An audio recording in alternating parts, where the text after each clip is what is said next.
আমার আসলে কথা বলার খুব একটা ইচ্ছা ছিল না, কিন্তু গতবার ওমরায় যেয়ে মানুষের কাছে আল্লাহর ঘরে কথা বলে এসেছিলাম যে তাদের কথা বলবো। আমরা আমাদের যারা বিদেশ থেকে টাকা পাঠান, আমরা তাদেরকে রেমিটেন্স যোদ্ধা বলি।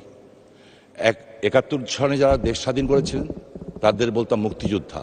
তারা দেশ দিয়ে গেছেন বঙ্গবন্ধুর নেতৃত্বে, আর দেশের অর্থনীতিকে সবচেয়ে সবল রেখেছেন এই রেমিটেন্স যোদ্ধারা। একটু আগে যে আমাদের সিনিয়র সংসদ সদস্য যে রফিক সাহেব যে প্রশ্ন করলেন, এই প্রশ্নের পরে বোঝা যায় যাদের কি করুণ অবস্থা।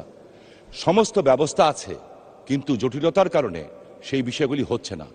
আমার প্রবাসী কল্যাণ মন্ত্রণালয়ের কাছে আমার বিনীত অনুরোধ থাকবে এবং জিজ্ঞাসা থাকবে, এই লোকগুলি যখন হাড় ভাঙা পরিশ্রম করে 40-50 ডিগ্রি সেলসিয়াস বিশেষ করে মিডল ইস্টে কাজ করে, তারপরে সে টাকা পাঠায় এবং আমরা দেশে ভালো অবস্থায় থাকি, তাদের পরিবারও ভালো অবস্থায় থাকে।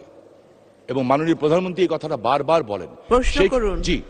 সেইখানে তারা যখন দেশে ফিরে, বিশেষ করে এয়ারপোর্টে তাদেরকে যেভাবে হ্যাস্তন্যস্ত করা হয়, আমার কাছে মনে হয় যে সেটা বন্ধ হওয়া উচিত এবং এই মন্ত্রণালয় থেকে নির্দিষ্ট ভলেন্টিয়ার সৃষ্টি করে তারা যাতে একজন ভিআইপি হিসাবে এই দেশে প্রবেশ করতে পারে, সম্মান নিয়ে প্রবেশ করতে পারে, সেই বিষয়ে কোনো ব্যবস্থা গ্রহণ করবেন কিনা, করলে কবে নাগাদ করবেন? আপনাকে ধন্যবাদ মাননীয় স্পিকার।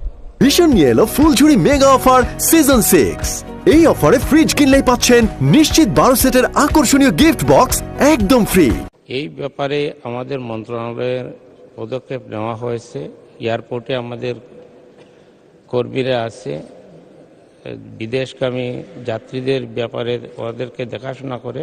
তবে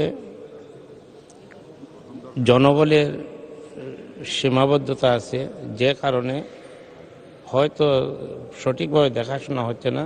তবে ইতিপূর্বে আমি বিমানমন্ত্রী মহোদয়কে বলেছি যে আমরা এয়ারপোর্টে একটা মিটিং করব এবং সেখানে কাস্টমস, ইমিগ্রেশন এবং সিভিল এভিয়েশন ওনাদেরকে নিয়ে আমরা একটি মিটিং করব এবং সেখানে সমস্যাগুলো সমাধানের লক্ষ্যে আমরা কাজ করব। আপনাকে ধন্যবাদ।